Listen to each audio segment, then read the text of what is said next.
Welcome to episode 142 of the Must Podcast, a member of the Odd Pods Media Network. Listen in as we discuss the dark and sometimes weird true stories in American politics. I'm Tina Jaramillo. And I'm Hillary. Motherfucking Doherty!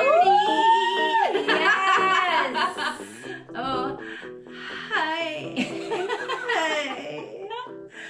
Hi. Hi, is that hot? That's if I was at a bar and I was looking across at a guy and I went like this. All right, go to YouTube to check out what I would do at a bar. Yes, go to YouTube. Some rando. This is what would this be hot? You think this would turn somebody on? Hi. Yes. That's hot? Oh my God, everything you do is hot. I don't know about that. Oh my God. Hello. Welcome to a early fucking edition. An early edition. It's still dark out. It's still dark out. It is. Because we've got soccer games today. We've got life that happens. We are back soccer in games, it. Baby We're back showers. in it. Like we're back into school for the last month, right? Like we're back into yes. Oh my God, everything. We're in the middle. We're in the middle of hurricane season. Boy Scouts, hurricane. There's a hurricane coming. There's a hurricane, and guess what the name is? Oh wait, they named it. What is it? Enid. Wait, are you fucking kidding me? Oh my God, Enid. Wait, was that on the regular podcast or was that Patreon? Oh, that may have been our Patreon. So yeah, my father can't say the name Ian for some reason, and he thinks that it's a name that's just, not common. Where did they get those names from anyway? Yeah. What did they name the baby? Ian. And then I said, it reminded me of Big Fat Greek Wedding when the father's like, what's his name? Ian Miller. His name was Ian, which is fucked up that's the same thing. That was like Ian Miller. Oh my God. Where did I get the name of that? I was telling him when I saw him yesterday, like how much he made me laugh with Enan. And then he was like, did I ever tell you this story about Cheek? And I was like, okay, so there was this guy Cheek. And he was real funny, real funny. Yes. And he's like, he went to Hawaii. He goes, one time he go to Hawaii, him and his wife. And they had the Hawaii, they come back and I go, well, what island you go to? I love my father, okay? Yeah. Like, he's so fucking sweet. So I go, what island you go to? And he go, Honolulu. Like he Honolulu? Go, yeah, he go, because he couldn't say Honolulu. You know Honolulu? And then my dad could say he's laughing at Cheek. Honolulu. He goes, he went to Lulu. I was dying. That's hilarious. I was dying. And then he told, this is the last story. It's so stupid. No, so he was if this whole podcast was you telling me your dad's stories, it's a bestseller, bitch. So then he's like, one time, they were Rosina was dry, so Rosina's his wife, and she is so funny. Yeah. So she has now passed away. Oh, rest in peace. But he was so funny. So he said that they're driving down the road, and my dad goes, they're driving down the road. Next thing you know, whoop whoop, the police are coming. I'm like, okay, I got it. I think I knew what that was. And he goes, so the police are coming because you're speeding, and Rosina said, you should give the ticket to my husband. He's the one that taught me to drive. I don't know why I was like dying. It's so funny. It's so stupid, but it made me laugh so much. Oh my God. I was like, what is going on? Oh my God, his stories. Dad. And I just love his sweet stories when, I think about, and I've never met, please, can we please, I know, we have to make this happen. But the story about how, he would just give things away from the house. Yeah. Like, here, take it, just take it. And your mom's like, this is my stuff. He's just like everybody, telling people customers to come to the house at dinner. Whatever you want. Oh my God, it's so fucking good. So funny. Well, I mean, not to go. Oh yeah. Well, no, we're living in a world of But let me, before we get into any of the crazy stuff, I do want to say that we are very sorry. Oh my goodness. To say that our friend Kate's and Heather's father passed away last week, and I know that Kate listens, and I know. And her dad, Kenneth Kahn, was just this incredible artist. Just the kindest man. Just so sweet and kind and loving, and like a wonderful father and grandfather. And my heart goes out to that family, because I know that he was a big part of, Kate's life, of course. And it's just terribly sad. It's terribly sad. Yeah, so I'm thinking about you guys. Yeah, I'm sure we love see you so soon. much. We have his art hanging in our houses. I know. Right? We have that wonderful art show. I've been looking at his art Me all too. week. Oh my God, that's so weird. Me too. I have this huge painting that he almost looks like a charcoal drawing of his friend Paul. That's all it was called, was Paul. And I'd asked Kate's mom, like, who was this guy? And he looks, I really like it because he looks a lot like our friend Anthony Ginsberg. Oh, yeah, like he has these round glasses and these balls. But he just looks like an interesting character. And apparently Paul was one of Ken's good friends. And he, like, was this brilliant guy. He went to Oxford and he came back and he was like, I'm gonna drive a cab, and drove a New York City cab for the rest of his life. Like, I love that. Like, he just didn't care. Let's go, Paul. Like, he was really funny and he read a lot. Like, there was this whole story. So yeah, I was looking at that this week, thinking about Kate and Heather and everybody. So our love goes out to you guys. And we talked about him on the podcast before. Yes. When I wore my beret. Remember? Yes. Okay, so how about a funny story? You want to hear a funny story before we talk about the death that's Florida? Yes, and everywhere. Okay, yes. So my cat, I thought, got out, our little black cat, and I couldn't find her anywhere. And it's when the kids were here like 2 weeks ago, and I was like, where is this? Like, I could not find her. And I ended up going into my daughter's room and she was still awake, and I was looking under the bed. I'm like, I don't know where the cat is. So she's freaking out. We're freaking out. Oh, no. I go to the front yard. I'm looking. I'm like, Lucky! I got the treats, and I'm like, Lucky! Right? No cat. But I hear this strange noise in the backyard, like from the front. Like I was on the side of the house. I heard a noise in the backyard. Like a rustling or something? Yeah, like. Oh. I'm like, what the fuck is that? I'm like, okay, maybe the cat's in the backyard. Oh, so God. I come back in the house. I walk out the back. I'm standing on my little porch when you walk out the back door, and it's dark in the backyard. And I have my flashlight on my phone, which is for shit, right? It's like garbage. You're freaking me out. In the pool, I see this, no fucking lie, it's gotta be 3 feet fucking long, black thing just moving in the pool. What? And I was like, what? Oh my God, what the fuck? And you know, it's one of those things like, when there's things that you never see and all of a sudden it's like this new thing in your mind, like my brain can't process. Is it? Was it like a raccoon, a possum? What was it? It was a raccoon. It was a raccoon. Here's the worst part. I come down the steps. You would think this thing would start to haul ass. It's like, how you doing? Like fucking hanging out. Backstroke, bitch. This is what we do at night. Yeah, I mean, you took our space, so we're going to take yours. I walk almost to the entire side of the pool, and I look over, and it's still in the pool, and I look over, and it's wet, like, by the stairs, which means that it had gotten in at the stairs and come out and got back in. Like, this fucking thing was having the time of its life. But it could have been rabid. It was disgusting. So finally, like, it was swimming towards the deep end, and I go, excuse me. No, you didn't. Yeah, I excuse me. Like, do you not see me here? Like, get the fuck, like, not scared of anything. And he kind of, like, pulled himself up in the deep end and kind of just went like this, like, sauntered off into the bushes. And I was like, this motherfucker. Oh, no. So then I came back in and I said to my daughter, we have worse things going on than Lucky missing. And she's like, what do you mean? What could it be? I said, we have to move. Like, the raccoons have taken over. And we got to get the fuck out of here. Oh, my God. Like, we're a hop, skip, and a jump, and the motherfucker sleeping in my bed. I would have freaked out, number one. Number two, like, don't they say, like, if they're rabid, like, they're not afraid of people? Listen, so there's a little family of raccoons, and I think they live in the underneath, so they're like, just the comfortable deck. Now. They're comfortable. Yeah, and the neighbor behind me. And so, like, right at dusk, if I'm in the pool, like, after running, you know, I'll be in the pool, I'll see them walking along the fence line in the backyard. Oh, no. And I'm like, it's not, like, that's what you always heard. If you see a raccoon during the day, it's fucking, it's fucked, right? But at night, it's okay. Like, right before night. Right, okay. Or, like, early in the morning, if I were to go out there, like, an hour ago, you would see them walking. But that's a little too comfortable. Yeah. No way. Yeah. No way. I saw a little family of raccoons in my neighborhood, too. And so a similar weird, wild encounter happened to my husband. Okay. So I get a text from work, and he's like, there's a fox in the building.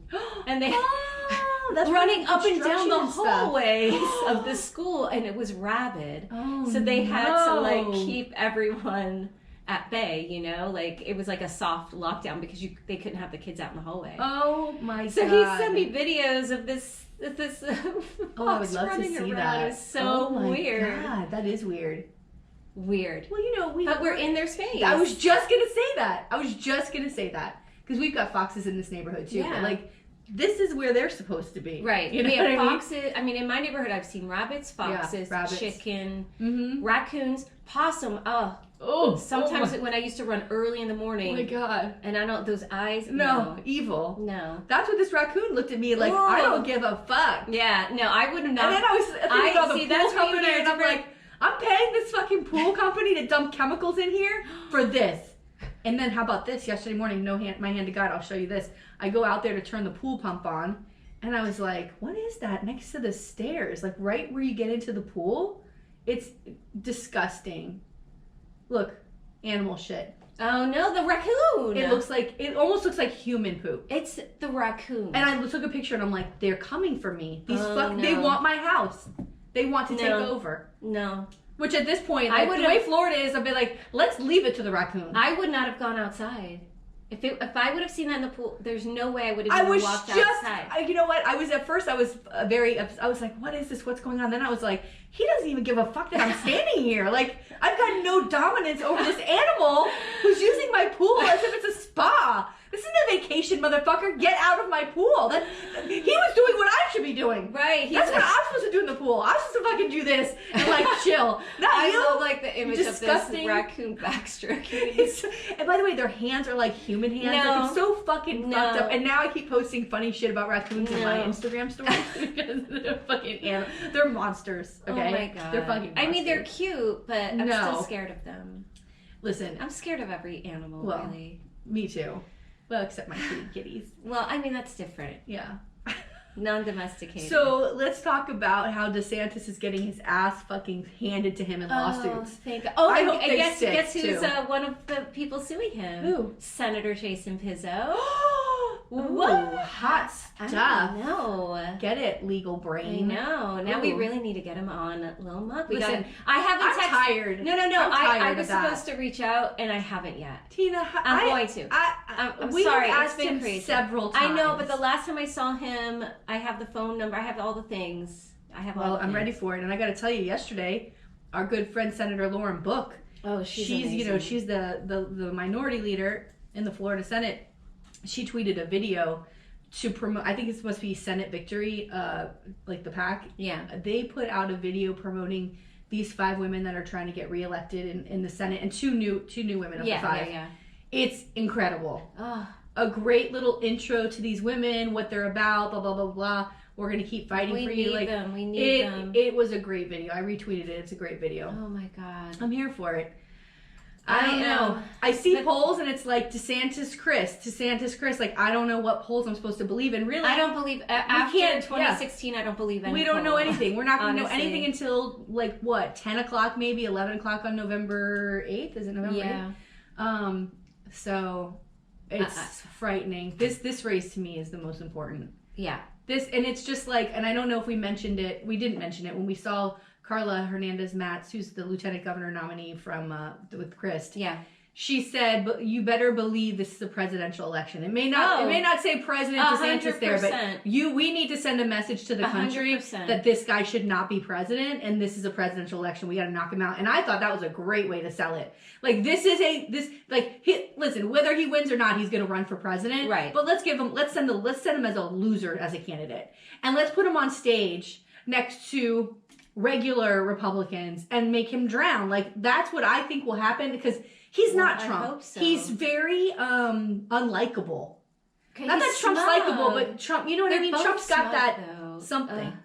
My mom and I were just talking about Trump. We were talking about Trump, and I was like, he's got to be the greatest con artist in all of history. Like, he conned an entire country to elect him president. Like, he's got to go down as the greatest con artist of all time. I was looking at him the other day. Something is going on. No. There's something going on. Because you know what it is? A lot of the times that we see him now, he's weird. Because most of the times that we've seen him before, he's always wearing heavy makeup. Yeah. Like, he'd always have that tanner. Yeah. And that's not happening now. It's just like this pale. It's so he's weird. He's very old. He looks his age now. Ugh. And so here's some things about Trump that frightened me this week. And I get that he's doing it sort of as, like, I guess a Hail Mary, like a way to try to remain relevant in politics. I don't know. But he was at a rally and he was wearing a QAnon pin. Like he put, like he signaled. I heard the song. And he had the song. So he had the song playing in the background and he was wearing a pin. And I was like, he's got no, but you know what else? This guy's crazy. And then he's got no one left. He's got no one left to tell him that this, no sir, we need to remove this. And he's got no one really left kind of supporting him. So now he's got to go. He's got to really like buy into QAnon. Which are the mental patients. Oh my God. They're mentally ill. And then, but Trump and Graham also this week. Oh, please. Right, are almost doing a repeat of January 6th. We're seeing a repeat of January 6th because it's like people will take to the streets. People will riot if he's indicted.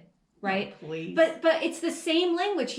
They're putting the same language out there, and then they're going to claim like I had nothing to do with it. But that's another signal to their people. And guess what, Lindsey Graham? It's on record. Like we're going to be able to play it that you said these things. And also, here's the other thing: Lindsey Graham's been in the fucking he's so gross. The Senate for so long that he forgets. We've heard him say this a million other times. It's like the little boy who cried wolf. Oh, and him with his so tired. Stop threatening people.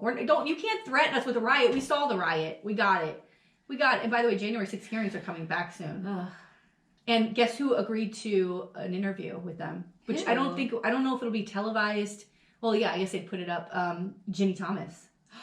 She's agreed to be interviewed by January 6th committee. So sometimes they'll do those like via Zoom or like with all her attorneys, but they'll show that videotape, like clips of that in the thing. So I don't know if she'll be live in the actual hearing, but they're going to talk to her The other first. thing that I'm loving is our the New York the state attorney going after Trump. And doing the civil suit. She was amazing. She was a little art of the steal. Yeah, a little fresh. Like, I liked it. Let's keep it. For me, I needed to keep it professional. Let's not look like we're really that assholey about Trump because we are. But let's leave the jokes to him. But you know, and the fact that the IRS now is going to be involved. Like I want to see it. Also, he may not be able to go down for January 6th, but he's going to go down for something. Yeah. He's got to go down for something. Yeah. And I am going to rejoice. And if they never get to do business in New York again. Oh, yeah. They made so much money off of the presidency. And also, they have corrupted this office. All these people that love America and are so patriotic, they've corrupted the office of the presidency. Like, screw all of you. Yeah. Like, and it pisses me off that they look at us as we're not patriotic. Please. Because just because we're not waving a flag around doesn't mean that we don't love this country. God dang. Also, it's great because I think that we talked about it. We had a great episode. I looked it up. I believe it was episode 20. It's called Baby and Papa Kush. Oh, yeah. And it was a double header where I don't know which one did Papa. You did Papa and I did Baby. We covered the Kushners. Yes. So Jared Kushner and his father. I think, yeah. What a story. I don't remember who did what. But like, what a storied family. And so when the whole thing comes out about, what Trump and his children were doing by overinflating their property values, and then to get to like say the value is this, so it looks like they have money, and then undervaluing it to the IRS, right? Saying it so they don't pay the taxes higher. So they're trying to benefit from making it look like they have money, but then really paying nothing on taxes because they're undervaluing the property. It is so fucking insane. That's an insane thing to do. It's insane. And they've been doing it for decades. And decades. Right. And all of the real hardworking Americans who are following this family and uplifting this family, like they're playing you for a fool. Yeah. But it's a shame. Like I almost feel sorry for this group of people. Yeah, I do. But then I don't, because their decisions are going to wreak havoc on the country for decades to come, and they already have. Yeah. And there's something. So anyway, but before I get back, I have something to say about what you just said, which I think is interesting. But also, my point was that what I meant to say was that with the Kushners is like, this family was just as fucking corrupt, and like Jared Kushner walked into like a corrupt family and just kept doing this whole property thing that he was already doing. It was so fuck. That's a great fucking episode, by the way. Yeah, great episode of our podcast. Oh, but the thing of like, I feel sorry for the people too, but there's also something about the personality of a Trumper that even if, I think we've talked about this before, but even if they think that they are wrong, or they go, oh, like they see January 6th, right? Like that's a line that's been crossed, and they're like. Yeah. I don't know. I don't support this. I think it's very difficult because of their personalities to be like, all right, I'm out. Like, it's very difficult. Yeah. And the people who've done it have had, like, been arrested at January 6th, right? So we don't see very often that they'll actually accept the fact that they made a mistake by supporting this lunatic. Right. And so they won't come out and rectify that, or not come out like publicly, but just be like, yeah, oops. Yeah. Like, they, even if they recognize it, they fucking double down. Yeah. They believe the one crazy thing after the other. I know that it was God, what do they say? Antifa, and like, it's so stupid. I mean, I was listening to a podcast this week and like, not wanting to take a side, like so intense on staying in the middle. You can't. And be like, well, this is what the right says and this is what the left said. Yeah. And they're all crazy. And it's like, well, there's actually not, that's really not the case. So there's facts and there's not facts, right? And so you can have an opinion about what the right says and what the left says. But at the end of the day, if we are not basing what we're talking about in facts and truth, then your opinion is shit. It doesn't mean anything. And if your opinion is, oh, shut up and get over it. That's a nice place of privilege. About DeSantis and immigrants. You're steeped in fucking privilege. Yeah. So no, we're not going to shut up and we're not going to get over it. Like speaking of patriots, I love this fucking country. I know Tina loves this country. And we stand for a country. And we know that we are better as a country than people who treat immigrants this way. Right. All of us are immigrants. This is a human rights issue. We're all immigrants. All of our family members came here for a better life. But the spin is the crazy thing, because like, this whole thing with these poor people who were trafficked to Martha's Vineyard, the way that they're spinning it is like, we sent these 50 people and their children, so it's, more. We sent these people to Martha's Vineyards, and the liberals didn't even want them. They deported them. That's what they keep saying. They deported them. They put them into like the actual state because Martha's Vineyard is like a vacation spot. Like they're not equipped the resources to take that. So it wasn't like they deported them back to Texas. Like, and they didn't deport them at all. Like the language that they're using to spin it to now say like the liberals don't want these people either. It's such garbage. Such garbage. Like, just go read several articles and you can see what's happening, but they don't see it. If you were to walk outside your front door right now and see a family standing there who has nowhere to go, you would help them. You would be like, come inside, let me make you a meal. I'm going to call somebody who specializes in this. Right. Who can help you find shelter, food, work, housing, right? Like, I'm going to help you. That's what Martha's Vineyard did. Yeah. They didn't open their door, look at that, and go, no. Yeah. That's not what they did. But that's what DeSantis did. DeSantis saw these people and said, get them the fuck out of here. The lying. That's what he did. Is crazy. And did we talk about the letter that DeSantis gave them? That they signed? A little bit. Oh, that it was in English? Yeah. Did we talk about that? No. So it was in English, and then they had a translated version. The English one was 3 paragraphs. The translation was 2. And one of the paragraphs that they were signing is like, we will not be held liable for anything that happens, whatever. That was the part in English that they didn't translate. And these people were signing this document. And that's a deception. Like, that is a crime. Well, now this lawsuit... Now this is a crime. The lawsuit is... Can you imagine this? No, because the lawsuit... A sitting governor... Well, the sheriff in Bexar County in Texas, who's now investigating this, I was like, oh, great, a sheriff's investigating, and that's really going to go somewhere. And then I saw his press conference, and I was like, oh, this motherfucker ain't playing. And he said, I'll send you the clip. He said they're investigating it because the stories that they've been talking to them, the folks who were moved, they basically sent people from Florida, they call them operatives, to go to these, they're asylum seekers.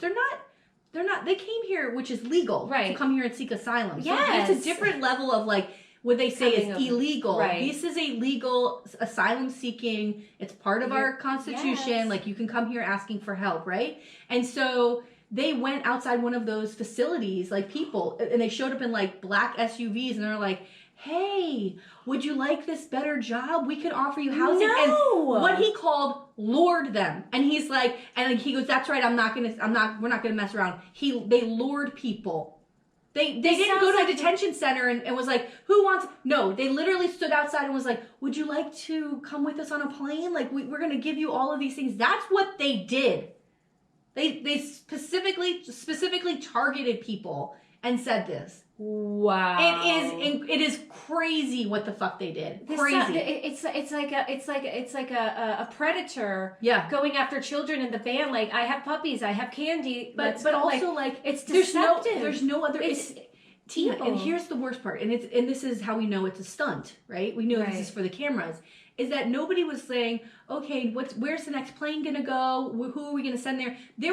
This all existed. This whole trip existed in the mind of DeSantis and his goons, right? They created this whole thing. Nobody was looking for DeSantis for help. Nobody said, oh, maybe we can send. No, they said, who are we gonna target to get on here? Right. We'll go to Texas and lure people on. Then we'll have a photo opportunity. Then we'll give them the stuff. Then we'll send them to Martha's Vineyard because that's liberal. Right. Like, this was all calculated. Very calculated. Wow.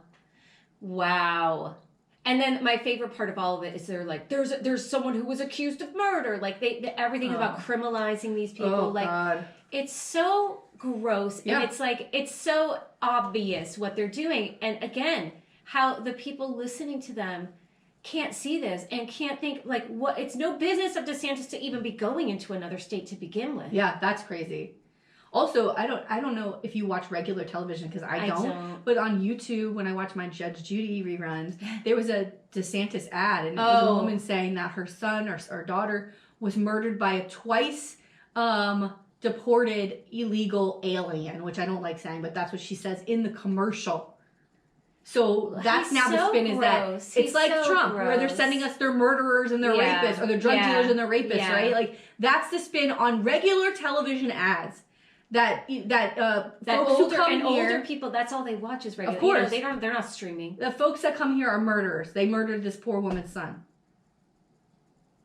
I mean, I can't take it. I can't. It's so racist. It's so racist, and that's how he'll get reelected, because he will tap into the fears of people. You know? Yeah. I think that's all I have. Me too. Oh, here's my last thing: is that I keep getting texts. Like, I've gotten about 30 from candidates in other states, Democrats, asking me for money. Yeah. And the latest one I got was from I think it's John Fetterman he's running for Pennsylvania against Dr. Oz. And I wrote back, bro, I'm in Florida. Like, I need my money to stay here. Like, I'm going to fight for the candidates here. Like, I want him to win. Of course, but my God, like, I want Rubio to lose. You know what I mean? Can I give money to Val Demings instead of Fetterman in Pennsylvania? Whose genius idea was this? This is how you know the DNC, the National Democratic Committee, don't give a fuck about Florida. They're selling Floridians, Democrats that are registered in Florida. They're selling our information to other states. They're not helping Florida, right? Like, they're not sending us help. They're not sending us money. But they're going to sell our information so that other states can get our money. Fuck you, DNC. Ooh. Fuck you. Are you sending texts to other states about Val Demings? I hope so. Are you? Are you sending texts to other states to get Charlie Crist money?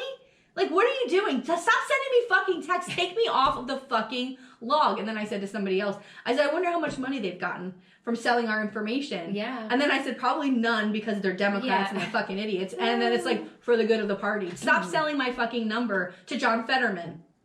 Like, please. I know, we're in a database now. Great. Because it is what it is. All right, girl, you're first. Ooh, I'm so excited about this I'm excited about my story, too. Oh. Yay! Okay, so today... Yes? I'm going to tell you the story of President Warren G. Harding and his mistresses. Oh, this might be on my list. Oh, really? I think so. Harding's presidency was rife with scandal, because you covered, remember, the teapot dome scandal? Yes. And he's like, on the outer edge of that. But it's his extramarital affairs, love child, and questionable death that have captivated history lovers. Whoa! I love this story. I had so much fun doing this. So our story takes place in D.C., and I'm going to give you a bit of background. So you covered, like I said, Harding a bit in episode 47, which was the Teapot Dome scandal. So go back and listen to that one. That was a good one, yeah. So I'm going to just kind of be brief. I'm just spilling the tea on the affairs. Okay. So Harding, we know, sucked. right? He was like he's like gone down as one of the worst presidents, and he didn't really serve long as president. And he had scandals brewing sort of the whole time. But he died before anything could really impact him because I think he was like a year or two into the presidency. Like he wasn't into the presidency long. Always looks unhealthy to me too. Yeah. Harding. Well, whew. Oh, he'd get that, but that dick gets hard, I guess. Oh, it certainly did. It certainly did. Well, here's the thing. Oh my God. It doesn't take much. These men. They could be dying from whatever, and they're like, that's their penis sound. Hi. So, reasons why Harding sucked. Racist immigration laws, ties to the KKK, rollback of progressive era reforms, like all around corruption. So he's just like garbage, all right? And I'm not going to go into all those details because I thought this story was just kind of like funny and I was like, well, I'll do something light. All right, so I'm going to go through the mistresses. Yes. All right, so first we have Carrie Fulton Phillips. She had a 15-year affair. Hot. With Harding. Hot. From 1905 to about 1920, like right before he kind of becomes president. And according to author J. Michael Martinez's article on his website, Carrie was 10 years younger than Harding. And when they met, they were both married. Well, to other people. What are you going to do? It happens. Now check this out, though. They met as couples. They became best friends as couples. Oh, shit. And they would travel together all of this stuff. And when Harding's wife, Florence, was having this procedure done for her kidneys, Carrie's husband was going through something at the same time. He went to a sanatorium. Like, that's where people went to sort of get, like, a mental health reprieve back in the day, the sanatorium. That used to be my pool for me, but now I got a fucking raccoon in there. Now there's a raccoon. Doing the backstroke. Yeah. Hey. Oh my God. So he went there because he was struggling with the death. Their son had died. And he's struggling with the death of the son. And he's like, I got to just go away. So he's gone. The wife is gone. Carrie and Harding start hooking up. Hot. It's not hot. I'm joking. But the most wild thing about this affair is they would take these vacations together and like, you know, hook up on vacations. They would, like, wherever they were going, they're canoodling, and the other spouses had to know. You know what this kind of reminds me of? It's like, what is going on? It's you know, like they're at the buffet and they're like, oh, where's Carrie? She's laying down. Or where's Harding? Oh, yeah, he's in the pool, like. Meanwhile, P.S. They're like at dinner and under the table they're like touching each other's feet. Yes. It reminded me. Do you ever see the movie Something's Gotta Give with Alec Baldwin, Steve Martin, and Meryl Streep? Oh my God! This is one of my favorite years movies. ago. It's so fucking good. But that happens to Steve Martin. He talks about how his wife leaves him for they were on vacation to Italy with this other couple, and the two of them break the news that like we're in love. Oh, and he's like, now I've got to fly home with the other one who's crying. Oh my God! How awful! How awful! So as time went on, Carrie wanted more and more from Harding. Like many a married man, he promised to leave his wife Florence, but of course he never did. So, she's like, listen, if you don't tell Florence about us, I'm going to. Ooh, it gets intense. Nothing good comes from this. And he's like, I'm not telling her anything. So she sends a letter to her bestie. Oh no. Telling her everything. Oh, that's shitty. So Florence gets this letter, reads the letter at the house, and Florence was like, girl, I'm not leaving.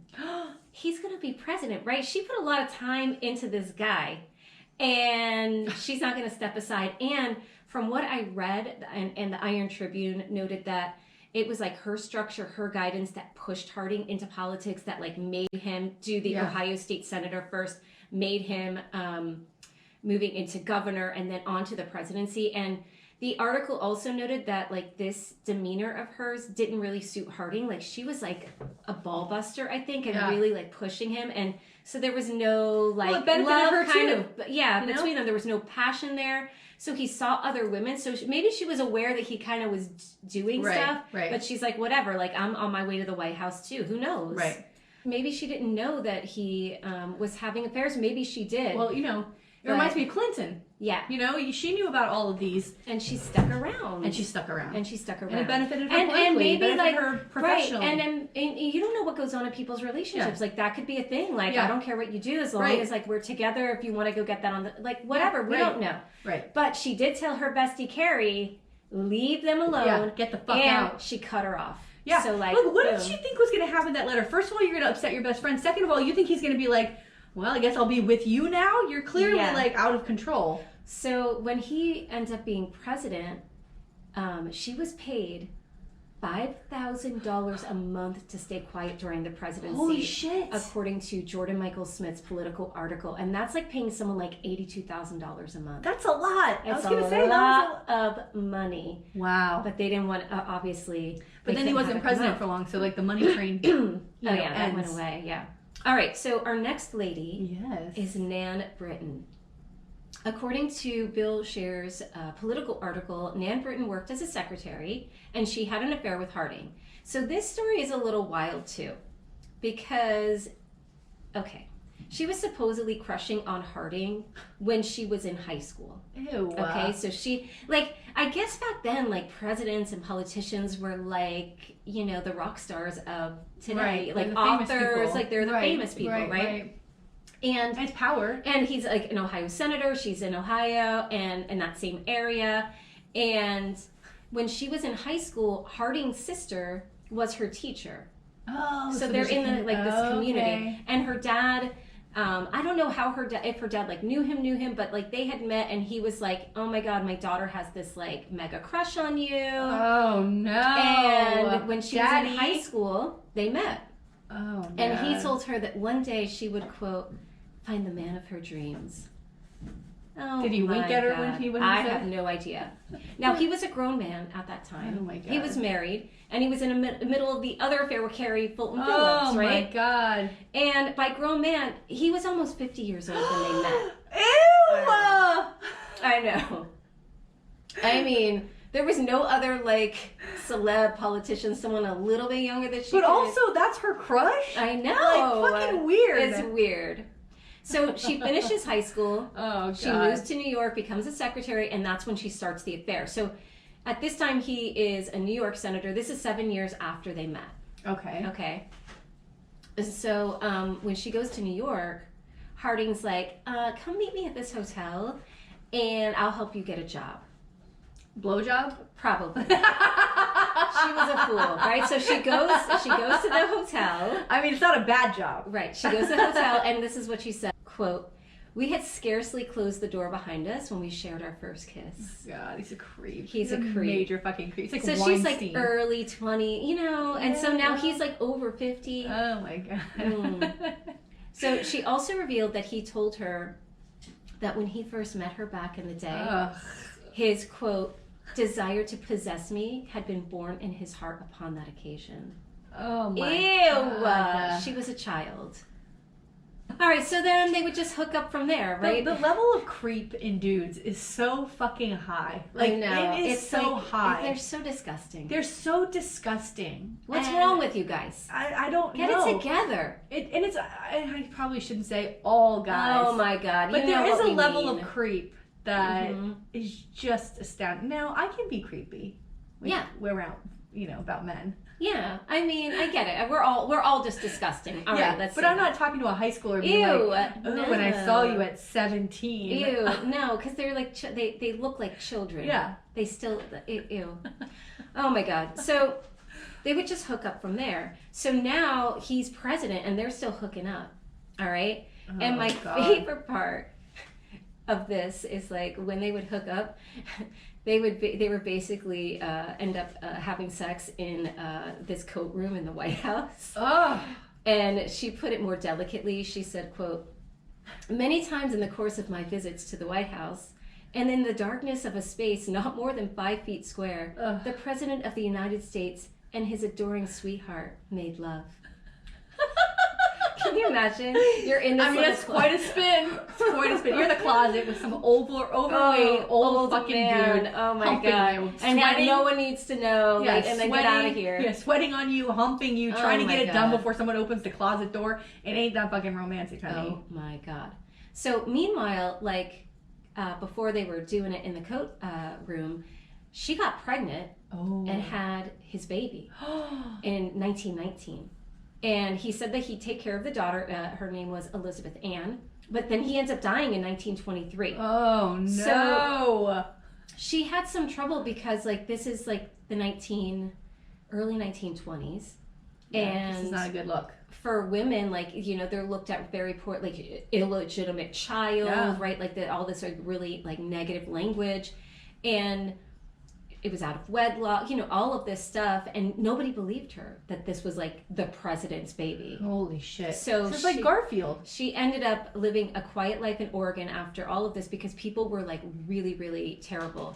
Time magazine cited Harding's grandnephew Peter's quote to the New York Times saying, quote, "My father said this couldn't have happened because President Harding had mumps as a kid and was infertile, and the family really vilified Nan Britton." So, like, they were like, oh, this lady's lying, like, she's starting these rumors and all of that. But guess what?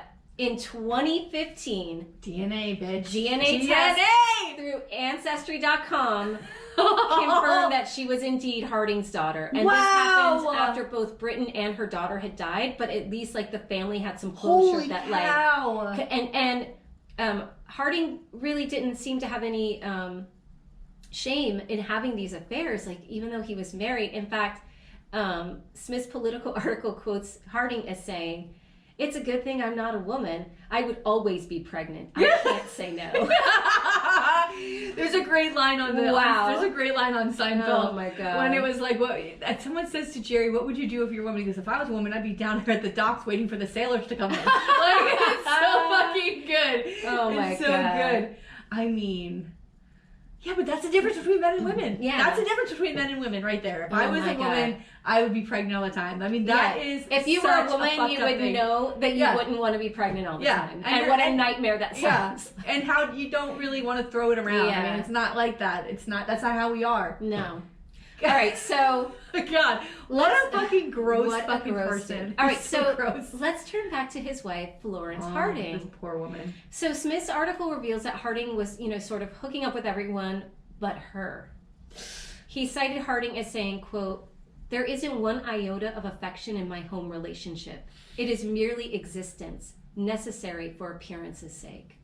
So yeah, I mean, there's nothing happening there. I don't know. I always just feel like if they're over sexual like this, it could cause problems for the office, right? Like, obviously they have an understanding. We kind of figured that out. Right. She was just like, "Get lost. I'm going to the fucking White House." Like, the wife was kind of aware of it. And it was convenient, that marriage. Right. So stepping out on her, I don't fault him. It's just you're putting the office in danger when you do stuff like this. And the lying and and at the time, like, this was considered like a really big, like, today. I mean, today it's still sort of scandalous, but not like it was in like the 1920s. So when Harding dies, it's ruled a heart attack. And several reports show that this is probably the case, though some other articles note that it could have been a stroke. So why is there this confusion? Well, it was 1923, right? And so, like, it was maybe a little harder to determine, like, cause of death. And more importantly, his wife did not request an autopsy. In fact, a Constitution Center article notes that a doctor at the hotel where Harding died requested an autopsy, and he allegedly said, quote, "We shall never know exactly the immediate cause of President Harding's death, since every effort that was made to secure an autopsy met with complete and final refusal." Wow. So the other issue is that Florence has Harding embalmed just 1 hour after his death. Uh-oh. I know, and it sounds suspicious. I mean, that part does. The rest of it, I was just like, she just doesn't care about him. She doesn't care why he died. She's just like, no, it's like 1 hour later. Also, her reign is over. Like, that's this really impacts what she was doing with her life. So now that's over, and she's like, who gives a fuck? Right. And conspiracy theorists kind of look at that as suspicious, right? Is, yeah, that is. Cool. And the Constitution Center article notes that several eyewitnesses commented on Harding's health in the days leading to his death. So they did say, like, he doesn't seem to be doing well. So, like, it seems like maybe something was going on. Oh, God. In 1931, a book came out by Gaston Means called The Strange Death of President Harding, which implied that perhaps Florence poisoned Harding. Oh my God. Though it's been widely reported that those claims are false, but there are still some people that think maybe this is what happened. And History Daily noted that she did also behave oddly that day. So aside from not wanting an autopsy, she wanted to sue the hotel for food poisoning.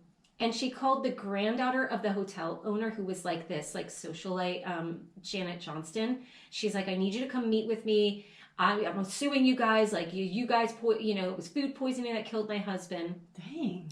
And then in that meeting, that socialite, Janet, allegedly picked up a glass and smelled it.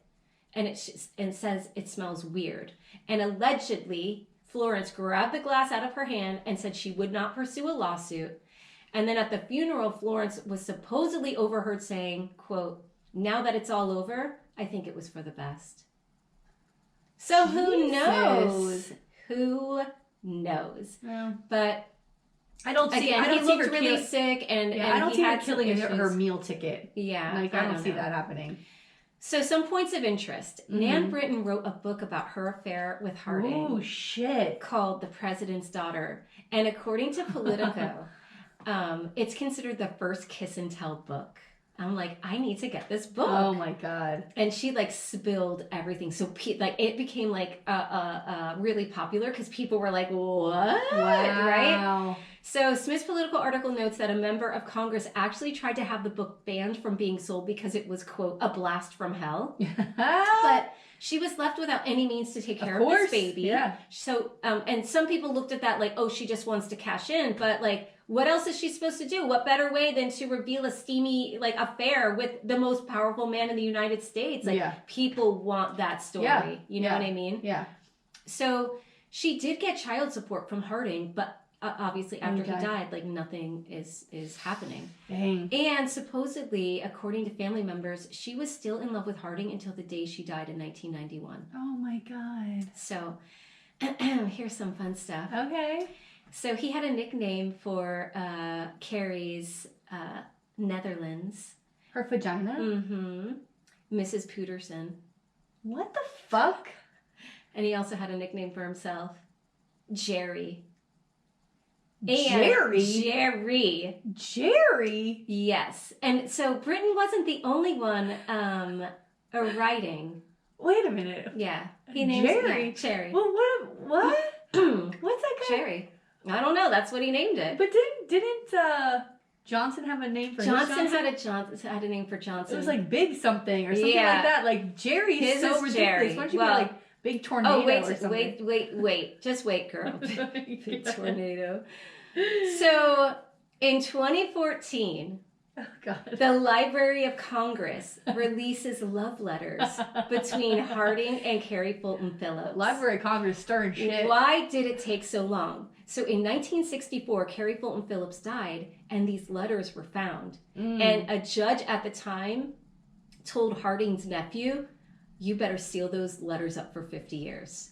And so that's what happened. So then they get released in 2014. And oh, girl, I have some excerpts from this. This is my favorite part of the story. Okay.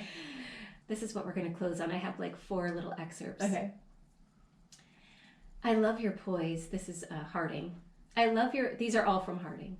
I love your poise of perfect thighs when they hold me in paradise. I love the rose your garden grows. Love seashell pink that over it glows. Look at that poem. He's talking about her vagina. Yes. Ooh.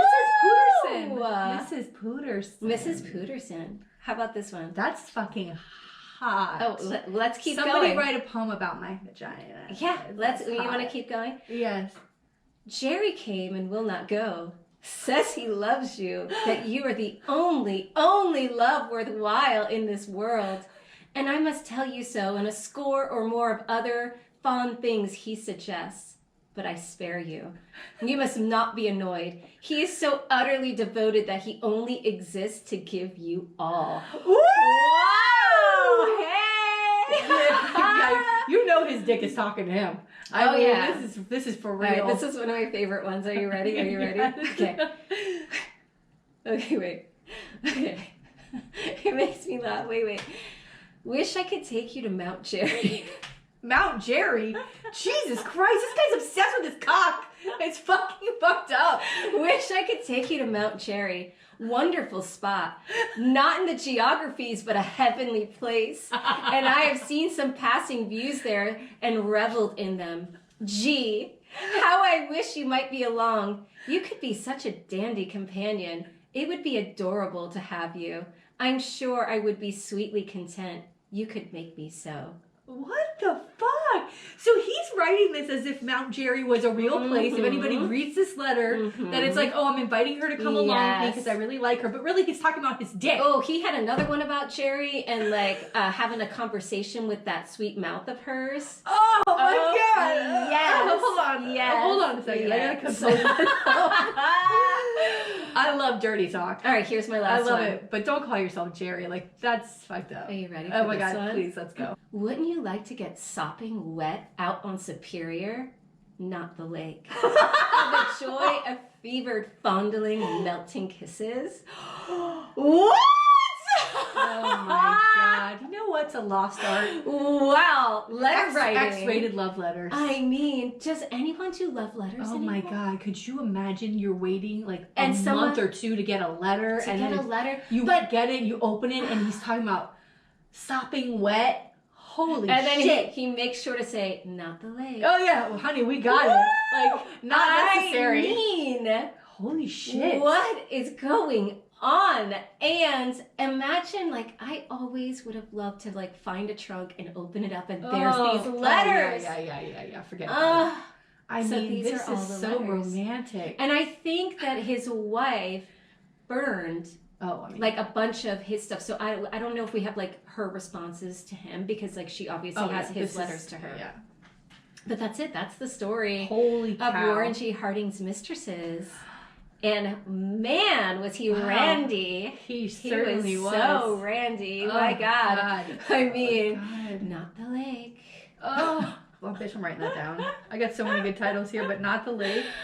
Oh Don't my you want God. to get sopping wet. It's Sopping. superior. Sopping wet. It's superior. Sopping wet. Not the lake. Woo! I would have read that and be like, I mean, how fast can my horse and buggy get to the fucking... Well, the funny thing is that in some, because there was a ton of letters, so I have the link. Like you can go through and read through some of the other stuff, but there was some clearly like in his responses, like she was getting annoyed with like this like. Kind of like that it was getting too sexual because I remember at the time and she's kind of like what do you she's like all right and that's why he's like I don't get annoyed but I still want you. I'm jerking off as I write Yes. this, don't worry. Oh my God, wow, yeah, fantastic, Tina. All right, excellent. That's my story. Loved it. Okay, all right, so today I'm going to cover something and I can't wait to tell you like where I found it because I'm so fucking excited. I'm going to cover the attack on the USS Indianapolis. Oh. Okay.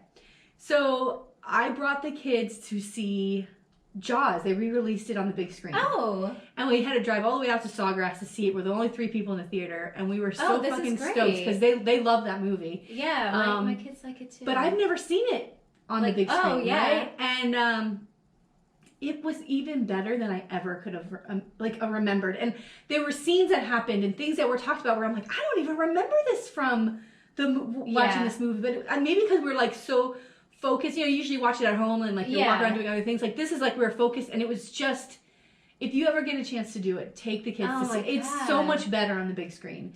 But there's lots of conversations that happen that I forgot about. But the one monologue when Quint, who's the captain of the boat, and he starts to talk about the USS Indianapolis and how it was hit by torpedoes, and then there were sharks in the water, and this is how he gets his thing about sharks. And why he fucking kills sharks is because of what had happened on this boat. And my son leans into me and says, did that really happen? Because, we're like listening to this monologue, which is, by the way, one of the most brilliant pieces of acting I've ever seen in my life. Wow. And I was like, I don't know if that's real. So I brought my phone out and texted it to myself to look it up. And I got home and I was like, holy shit. I can't wait to hear this. This is a real fucking this. thing. And so I'm like, I got to do it. I have like goosebumps. Oh my God. All right. So here's the line that Quint says in Jaws. He says, quote, 1,100 men went into the water, 316 men came out, and the sharks took the rest. No! Okay.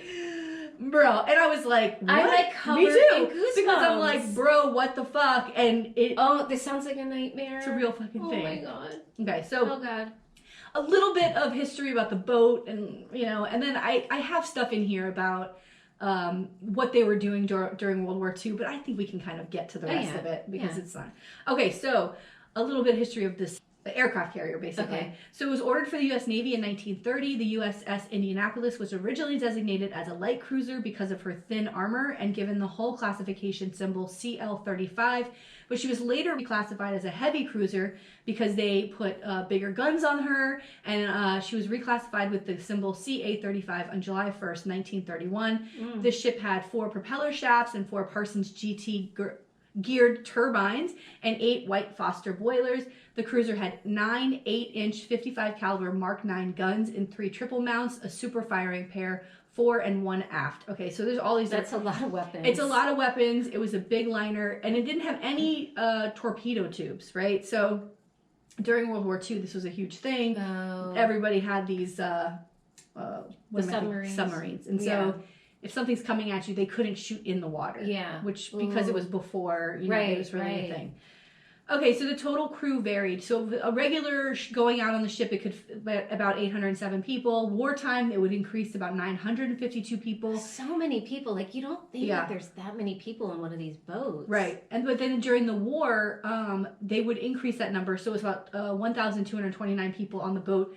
They called it a fleet flagship. So it was one of these ships that would go out and cover other ships so they could get supplies to these islands and things like that. So it was really doing a lot. It was doing a lot during the war.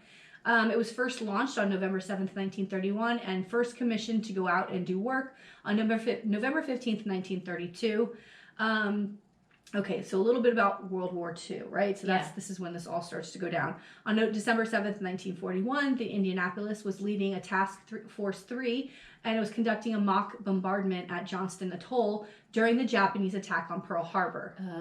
Indianapolis was absorbed into Task Force 12 and searched for the Japanese carriers responsible for the attack, though the force did not locate them. The boat then returned to Pearl Harbor on December 13th and joined Task Force 11. So this is when they put all these boats together and say, here's what your job is to go do. And from 1943 through 1945, the Indianapolis supported other U.S. and Allied ships to get supplies throughout the islands near Japan. In January 1943, the Indianapolis supported a landing and occupation on Amchitka, part of an Allied island hopping strategy in the Aleutian Islands. On the evening of February 19th, Indianapolis led 2 destroyers on patrol southwest of Attu Island, searching for Japanese ships, trying to reinforce Kiska and Attu. So I have other missions in here. But so they're trying to secure like these islands so that they can shore up. Yes. And they're also destroying Japanese air facilities. Right. Like they're bringing weapons and bringing, they're torpedoing or shooting down planes, Japanese planes. They're causing just a lot of destruction. Yeah. Well, war. What is it good for?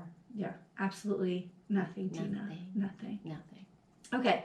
So after major repairs and an overhaul, Indianapolis received orders to undertake a top secret mission of the utmost significance to national security, and that was to proceed to the Tianan Island carrying the enriched uranium, about half of the world's supply of uranium, 235 at the time, and other parts required for the assembly of the atomic bomb, codenamed Little Boy, which would be dropped on Hiroshima a few weeks later. Wow. Yeah, so they actually transported the parts. Oh my god. To put that bomb together. How do you even transport that without, causing lifelong damage to anyone that's around that material? Oh, that's a good point. Yeah. I also didn't realize, I don't know a lot about it, so maybe it's very naive of me, but I didn't realize that they didn't put it together until it was there. Like, they brought this over in pieces. Wow. You know what I mean? To put it together there. Which makes sense, too, because if you hit that boat. Oh. Yeah. So. My God. They departed. I know. Just like the thought of that. That Putin keeps talking about. I know. Over for Ukraine and keeps talking about nuclear. This would be a horror show. No one talks about Ukraine anymore, by the way. Yeah. I mean, it's fucking wild. I mean, well, there's a lot. I mean, a lot is happening. There's protests because now people are like, no one else is going to die. You're losing this war. He's still trying to spin it that people are winning. And another one of his best friends died mysteriously. They either fall out of windows. This guy fell poisoned. He fell down the stairs. A lot of people die around Putin. Yeah. A lot of people. But I think the oligarchs like are starting to get upset, and if they're not on board, like the only thing that can happen is like he's got like they're gonna end up killing him. You know what I mean? Because this war is wasting. What are you waiting for? I mean, let's get on it. Oh, sorry. So now it's got the parts on there to make this atomic weapon, atomic bomb. The Indianapolis departs San Francisco's Hunters Point Naval Shipyard on July 16th, 1945, within hours of the Trinity test. She set a speed record of 74.5 hours from San Francisco to Pearl Harbor, an average of 33 miles per hour. Arriving at Pearl Harbor on July 19th, she raced on unaccompanied, delivering the atomic bomb components to Tiananmen on July 26th. Wow. Indianapolis was then sent to Guam, where a number of the crew who had completed their tours of duty were relieved by other sailors. Leaving Guam on July 28th, she began sailing towards Leyte, where her crew was to receive training before continuing on to Okinawa to join Vice Admiral Jesse B. Oldendorf's Task Force 95. So this is when the shit hits the fan. Uh-oh. So at 0:15, which is 12:15 a.m., on July 30th, 1945, Indianapolis was struck on her starboard side by two Type 95 torpedoes, one in the bow and one amidships, from the Japanese submarine I-58, captained by Commander Mokatsura Hashimoto, who initially thought he had spotted the New Mexico-class battleship Idaho. So they knew all the ships. So they thought this was another ship, but they actually was the Indianapolis. But they're like, whatever, we're taking it down. Fuck you. Yeah. The explosions caused massive damage. Indianapolis took on a heavy list, which means they lost a lot, right? So the ship had a great deal of armament and gun-firing directors added as the war went on, like I said before, and was therefore top-heavy. And it was all settled by the bow. So, it's heavy. So you hit it and it's like, wow, right? Like everything starts to go down. Oh, no. 12 minutes later, she rolled completely over. Then her stern rose in the air and she sank. Some 300 of the 1,195 crewmen aboard went down with the ship.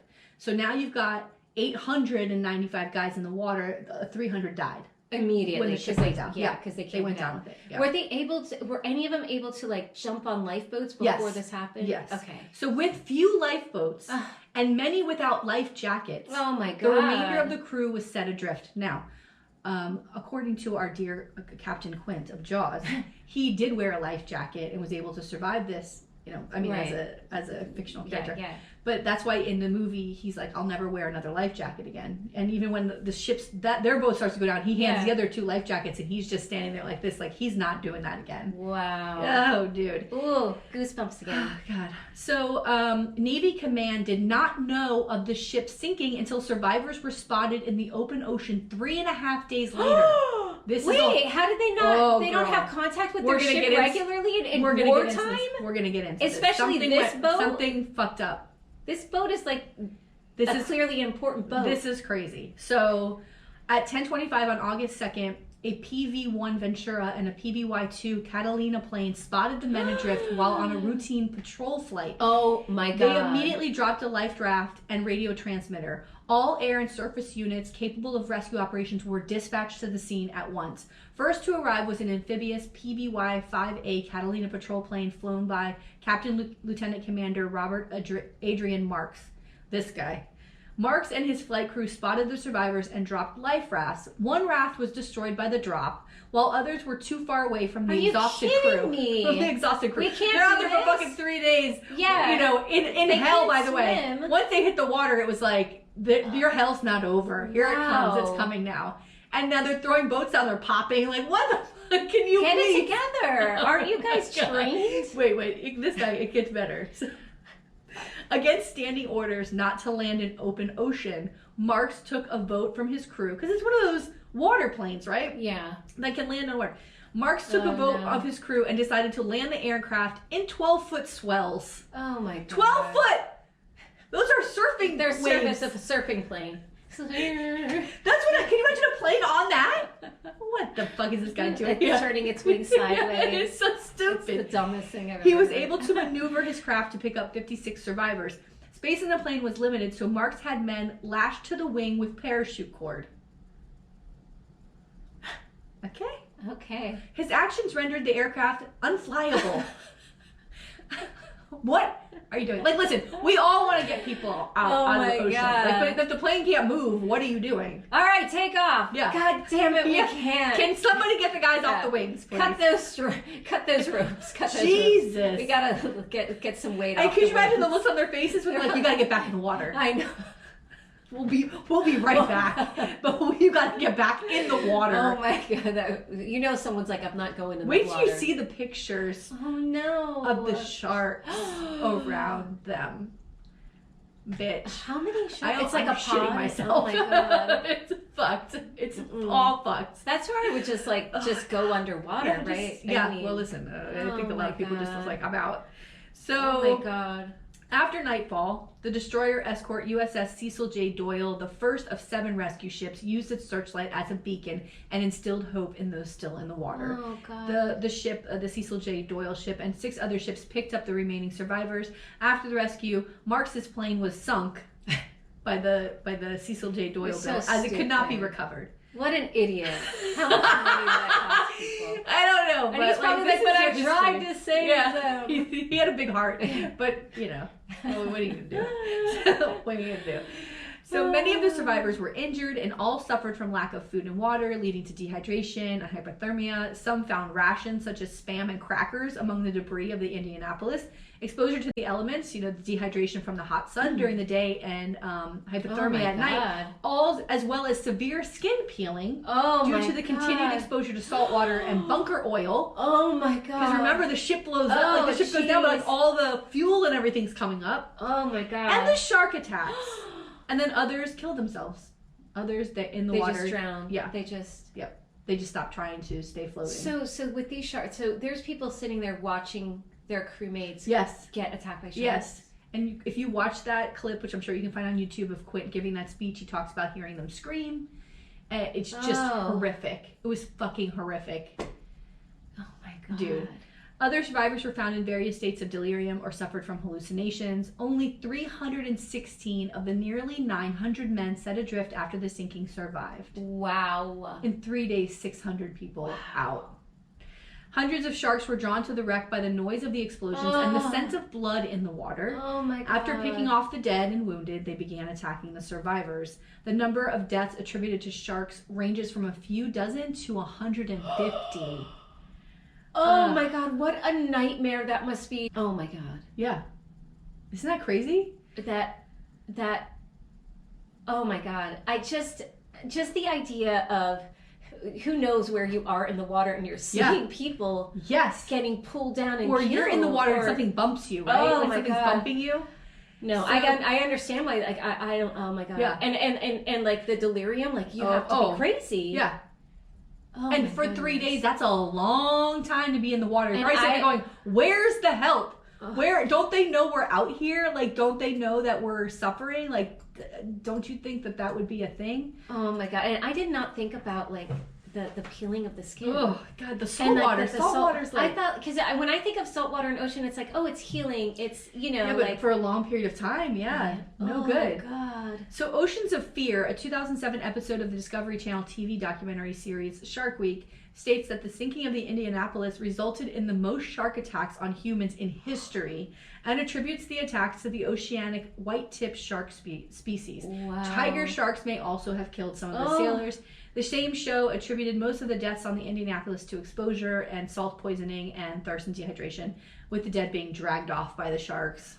Oh. Okay, so rescue failures. The headquarters of Commander Marinas on Guam and of the Commander Philippine Sea Frontier on Leyte, which is where the ship was going, kept operations plotting boards on which were plotted the positions of all vessels with which the headquarters were concerned. So imagine like a Battleship the game, right? Yeah. Like they're keeping track of where everybody is there, right?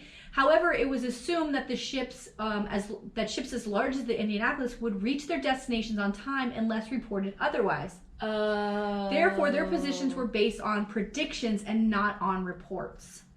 But still, like, I feel like during war, like, you're not, like, checking in. There's not, like, a regular, like... They let them know. So, okay, so on July 31st, when she should have arrived at Leyte, the Indianapolis was removed from the board in the headquarters of Commander Marinas.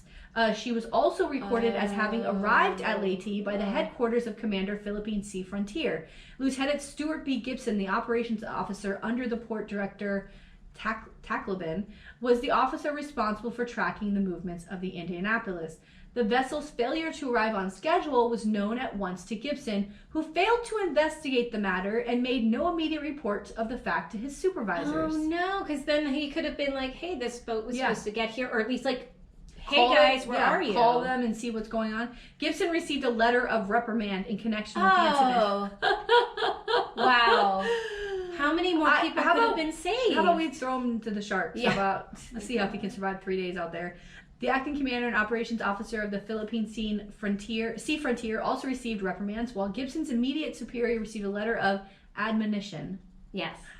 In the first official statement, the Navy said the distress calls, quote, were keyed by radio operators and possibly were actually transmitted, but that, quote, no evidence had been developed that any distress message from the ship was received by any ship, aircraft, or shore station, end quote.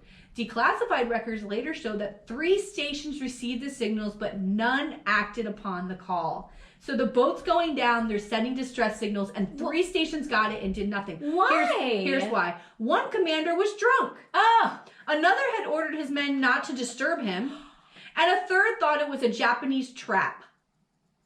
But you don't at least call the ship and say, guys, what's going on? No. Wow. Immediately prior to so it was like a comedy of errors almost. I mean, not comedy, but you know what I mean? No. It's like you got this drunk guy, then you got these scared like ensigns or something. They're like, we can't disturb the and the other guy's like, the admiral is actually in charge of finding out, like say, oh, the ship's not here yet, doesn't tell anybody. Wow. Immediately prior to the attack, the seas had been moderate, the visibility fluctuating but poor in general, and Indianapolis had been steaming at 17 knots, which is pretty fast. It's like 31 or 20 miles an hour for a boat that size is pretty fast. When the ship failed to reach Leyte on July 31st, as scheduled, no report was made that she was overdue. The Navy then created the movement report system to prevent such disasters in the future. Oh, well, something good came out of it. Yeah. Captain Charles B. McVay III, who had commanded Indianapolis since November 1944 through several battles, survived the sinking, though he was one of the last to abandon the ship and was among those rescued days later. In November 1945, he was court-martialed on 2 charges, failing to order his men to abandon ship and hazarding the ship. Oh. As if this was his fault that they get hit by torpedoes. Cleared off the charge of failing to order abandoned ship, McVay was convicted of hazarding his ship by failing to zigzag. I mean, oh my God. Zigzag this ship. Meanwhile, these other guys just get a letter of reprimand when they did nothing to even come save like hundreds and hundreds of men. They're supposed to be sailing this ship like this to avoid torpedoes. As if that's going to work. Yeah. And I guess he wasn't doing it. But a ship that size, it doesn't zigzag that fast. I mean, it's not like you're in a... They say they do the same thing if alligators are chasing you. You're supposed to run in a zigzag. The alligator's going to get me. I mean, I'm going to slip on the shit coming out of me when the alligator's chasing me. I was thinking about that. I forget why. And I was like, if I had to run in a zigzag, I don't know if I could do it without Whose mind is that clear? Whose mind is that clear? Like, oh, zigzag. Like, if an alligator's chasing you, you're just trying to not to die. Yeah. You're like, please don't drag me in. Please. Several aspects of the court-martial were controversial. So there was evidence that the Navy itself had placed the ship in harm's way. McVay's orders to zigzag at his discretion, weather permitting. However, McVay was not informed that a Japanese submarine was operating in the vicinity of his route from Guam to Leyte. That would be nice to know. Yeah. Wow. Can anybody communicate out there? It's no wonder why we're dropping bombs. We can't win this war. Yeah. Nobody's talking. It's a bunch of men. Yeah. Further, Commander Mokutsura Hashimoto, commanding officer of the I-58 submarine, testified that zigzagging would have made no difference. Ooh. We're going to get you anyway. Yeah. First Admiral Chester Nimitz set aside McVay's sentence and restored him to active duty. McVay retired in 1949 as a real admiral. While many of Indianapolis survivors said McVeigh was not to blame for the sinking, the families of some of the men who died thought otherwise. Well, if he's getting court-martialed, like, it's putting that out there, and it's going to make them doubt. And they were sending him letters, and one of them said, "Merry Christmas! Our family's holiday would be a lot merrier if you hadn't killed my son," end quote. Oh my God. And then, this is sad. The guilt that was placed on his shoulders mounted until he died by suicide in 1968 using his Navy-issued revolver. Oh my God. McVeigh was discovered on his back patio by his gardener, a toy sailor in one hand and his revolver in the other. He was 70 years old. No. Like, this haunted him. That is terrible. Haunted. Imagine, like, I can't even imagine, like, it's gotta impact even those other men have to. Look and who was having therapy back then? Oh, please, no. It's all about being tough, right? Yeah. Look what we got. We got our lovely Quint. He's all fucked up. Yeah. So here's something, though. I mean, in 1996, sixth grader Hunter Scott began his research on the sinking of Indianapolis for a class history project. Scott's efforts led to an increase in national publicity, which got the attention of retired congressional lobbyist Michael Monroney, who had been scheduled to be assigned to Indianapolis before she shipped out on her final voyage. So I think this kid, like, knew, like, his parents knew people, right? So around the same time, Captain William J. Toddy, final commanding officer of the fast-attack nuclear submarine USS Indianapolis, so there was a USS Indianapolis submarine, received an appeal from several Indianapolis survivors to assist with the exoneration effort. So they want to clear McVeigh's name. Yeah. Toddy then demonstrated through analysis that the tactic of zigzagging would not have spared the Indianapolis from at least one torpedo hit by the I-58. Monroney brought the matter to the attention of his son-in-law, who was on the staff of Senator Bob Smith from New Hampshire, and was able to get the issue in front of Smith. Smith convinced Senator John Warner of Virginia to hold hearings on the Senate Armed Services Committee on September 14th, 1998, in which several Indianapolis survivors testified. Also called to testify in the hearings were Vice Chief of Naval Operations Admiral Donald Pilling, Director of Naval History Center Dr. William Dudley, and the Judge Advocate General of the Navy Rear Admiral John Hudson. The hearings were reported to sway Senator Warner into allowing a sense of Congress resolution clearing Captain McVeigh's name to be passed to full Congress for a vote. Thank God. In October 2000, the United States Congress passed a resolution that Captain McVeigh's record should state that he was exonerated for the loss of the Indianapolis. President Bill Clinton also signed the resolution. And the resolution noted that although several hundred ships of the U.S. Navy were lost in combat during World War II, McVeigh was the only captain to be court-martialed for the sinking of his ship. Like, that was weird, right? Yeah. In July 2001, United States Secretary of the Navy Gordon England directed Captain Toddy to enter the congressional language into McVeigh's official Navy service record, clearing him of any wrongdoing. It's like they just maybe needed a fall guy, and he was probably the easiest fall guy, right? Because he's lower in rank than those other. And he's the top of the ship, right? Yeah. Okay, so last little piece, which I thought was kind of interesting, the wreckage, right? So the wreckage is down there for all this time, and people keep looking for it. They can't find it, and so they knew that it was in the Philippine Sea. And they had gone down a couple of times to look for it and couldn't find it. Finally, in July 2016, new information came out regarding, because remember, nobody knew where they were, right? Oh, right. So there was no like pinpoint coordinates. Yeah, coordinates. There was no coordinates of like where they were. So they're just looking. So in July 2016, new information came out regarding the possible location of the Indianapolis when naval records were discovered indicating that the tank landing ship LST-779 recorded passing by Indianapolis 11 hours before the torpedo struck. So the information allowed researchers to determine that the Indianapolis had been moving faster and was therefore further west than previously assumed, as well as slightly off the route taken. Using this information, the National Geographic planned to mount an expedition to search for the wreck in the summer of 2017. I love this stuff. Me too. Reports estimated that the Indianapolis was actually 25 miles west of the reported sinking position, in water over 3 miles deep and likely on the side of an underwater mountain.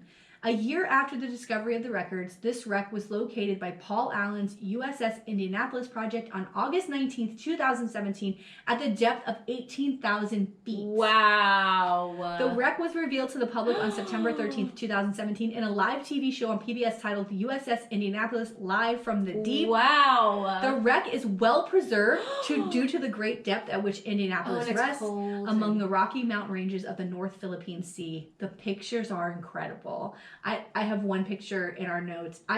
It's just so fucking wild to me that this boat has been down there and it still exists down there. I love when they find, like, even when they did, like, I know it's like so like cliche, but like when the Titanic. Yes. Like, no, I'm here for it. I love when they find stuff. Yes, it's incredible to me. Amazing. In September 2017, a map detailing the wreckage was released. The main part of the wreck lies in an enormous impact crater. Her bow, which broke off before the ship sank, lies 1.5 miles east of it. Okay. The two forward 8-inch guns, which I think is what the picture I have, which also broke off on the surface and marks the ship's last position on the surface, lie about 0.5 miles east of the main wreck. The bridge, which broke off the ship due to the torpedoes, lies in a debris field near the forward guns. The single 8-inch gun turret, which is the one like that thing, on the stern remains in place, though the stern's roof collapsed over itself. Wow. Airplane wreckage from the ship lies about 0.6 miles north of the main part of the wreck, and the full exposition of the method by which the wreck was located and documented was released in another PBS documentary on January 8th, 2019, titled USS Indianapolis, The Final Chapter. Wow.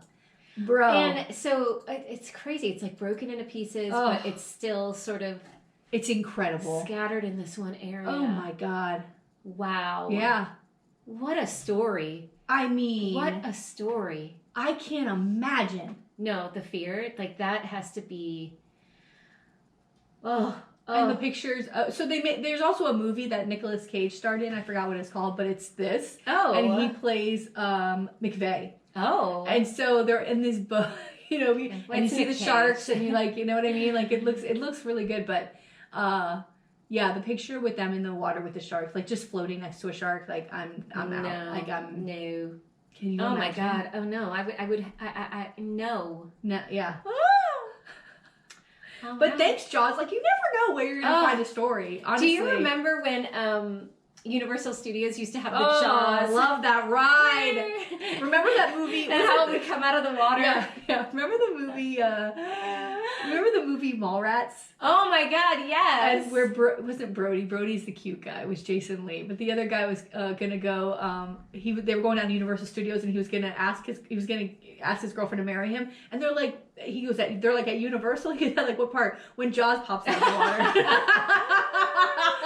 I mean, they don't have that anymore. They got rid of the Jaws. They did, because I gotta tell you, I brought my daughter to Universal. I forgot what birthday it was. Maybe her 8th birthday, I brought her to Universal.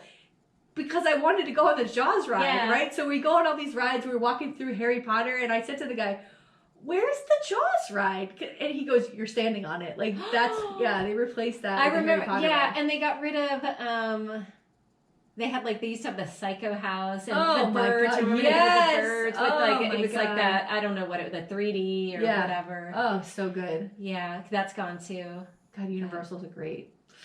I know. I need to bring my kids just for like a fun weekend. God, they would love at it. some point in time. Please, can I come with you? Yes, please. Can I bring my children? Yes, let's do it together. They would have so much because fun. my husband won't go. Yeah, let's do it. We've talked about this. I know. Already. We gotta plan a good. We gotta do it. All right. Well, this was fun. This was a good episode. Oh my God, so good. So I want to make an ask of our audience, like those of you listening, please just share the pod with one person. Send a link and just say, hey, have you heard this show? And really help get us out there. Yeah, that'd be awesome. All right, that's all. That's my ask for Please. this week. And make sure everyone is registered to vote. I don't know if you can see this, but yeah, Tina says, ask me how to register to vote. Yes. Yes, please. It's election season is upon us. It's happening. Yeah. God bless. All right. Well, I'll see you next week. Yep. Bye. Bye.